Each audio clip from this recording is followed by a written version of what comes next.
शाहू महाराज जवळजवळ निश्चित झाल्याचं सांगितलं जाते. कसं पाहता याकडं आणि एकूणच कसं असावं पुढची रणनीती? नाही, जवळजवळ निश्चित झाल्याचं पाहते आपण म्हणाला ती गोष्ट खरी आहे. त्यामुळे प्रत्येक पक्षाचं सगळं जवळजवळ ठरत आलं आहे. ज्यावेळी निवडणूक जाहीर होईल ते खऱ्या अर्थानं नावं समोर येतील. राज्यातील 13 खासदारांपैकी फक्त 9 जागा शिंदे गटाच्या शिवसेनेला मिळतील अशी चर्चा आहे. ही चर्चा माझ्या माहितीप्रमाणे मीडियातच उठवली गेलेली आहे. कारण प्रत्यक्षामध्ये मुख्यमंत्री महोदयांनी आम्हाला जे सांगितलेलं आहे त्या पद्धतीनंच होणार आहे. आमचे 13च्या 13 विद्यमान खासदार निश्चितपणानं उमेदवार असणार आहेत.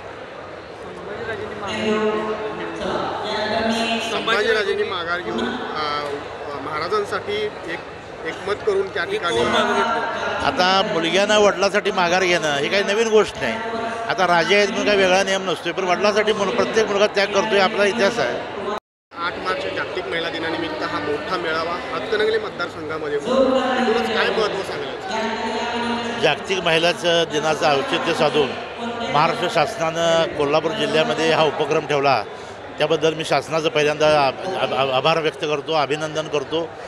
हे शासन हे प्रांतिक विचाराचं शासन आहे आणि महिला या मुख्य प्रवाहात आल्या पाहिजेत, त्यांना अधिक सक्षम केलं पाहिजे या भावनेनं अनेक योजना महाराष्ट्र शासनानं आखलेल्या आहेत. विशेषतः महिलांना STमध्ये 50% सवलत असेल, महिला सक्षमीकरणाच्या दृष्टीनं त्यांना उद्योगधंद्यासाठी देणारे मदत असेल, बचत गटांना देण्यात येणारी मदत असेल, या माध्यमातून अधिक महिला सक्षम होतील.